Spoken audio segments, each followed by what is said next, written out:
AI ने एक बार फिर अपनी ताकत और जिम्मेदारी दोनों को दिखाया है। मॉर्निंग पल्स इंडिया के टेक एआई प्लस आज का टिप सेक्शन में आपका स्वागत है।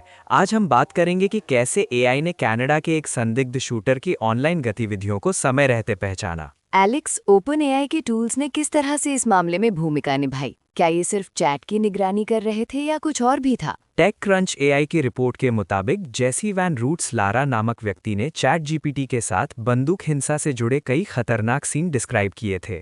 ओपन एआई के मॉनिटरिंग टूल्स ने इन चैट्स को फौरन फ्लैग किया। तो क्या इसका मतलब है कि एआई सिस्टम्स अब सिर्फ सवाल जवाब के लिए नहीं बल्कि समाज की सुरक्षा के लिए भी जरूरी हो गए हैं? बिल्कुल जेमी, चैट जीपीटी के ऑटोमेटेड रिव्यू सिस्टम ने हिंसा से जुड़े संवादों को तुरंत पहचान लिया और कर्मचारियों को अलर्ट किया। ओपन एआई ने पुलिस को सूचित करने पर भी विचार किया था। द वर्ज एआई की रिपोर्ट कहती है कि ओपन एआई के कई कर्मचारी जेसी के चैट से परेशान थे।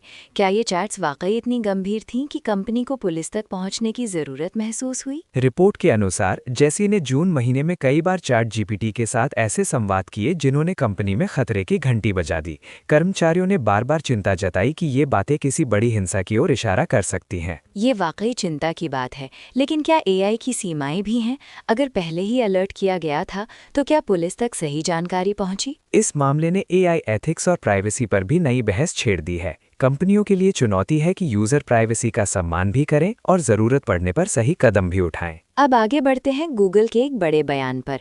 टेक क्रंच एआई के अनुसार गूगल के एक वीपी ने चेतावनी दी है कि कुछ तरह के एआई स्टार्टअप्स आगे नहीं टिक पाएंगे। उन्होंने खास तौर पर दो कैटेगरी का जिक्र किया, एलएलएम रैपर्स यानी जो सिर्फ बड़े भाषा मॉडल्स का इंटरफेस तैयार करते हैं, और एआई एग्रीगेटर्स यानी जो कई एआई टूल्स को एक जगह लाते हैं। गूगल वीपी का कहना है कि इन स्टार्टअप्स की मार्जिन लगातार घट रही है और इनमें खास पहचान की कमी है।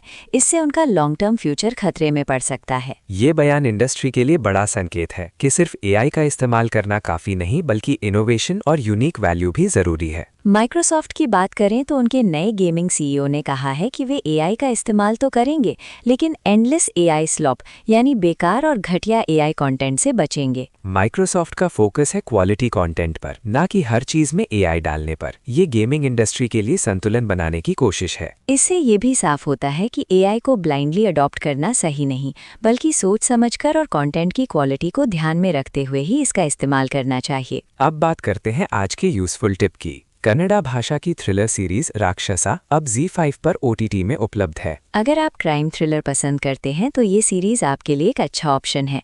घर बैठे क्वालिटी कंटेंट देखने का मौका मिल रहा है। OTT प्लेटफॉर्म्स पर लोकल लैंग्वेज कंटेंट की बढ़ती पॉपुलैरिटी साफ दिख रही है। इससे रीजनल टैलेंट और कहानियों को भी नई पहचान मिल रही है। आज के टेक एआई अपडेट्स और टिप्स में बस इतना ही। अगर आप पूरी चर्चा सुनना चाहते हैं तो मॉर्निंग पल्स इंडिया का फुल एपिसोड जरूर देखें। मॉर्निंग पल्स इंडिया के साथ जुड़े रहें ताकि आपको मिलती रहे टेक्नोलॉजी और एआई की हर अहम खबर, वो भी सबसे पहले।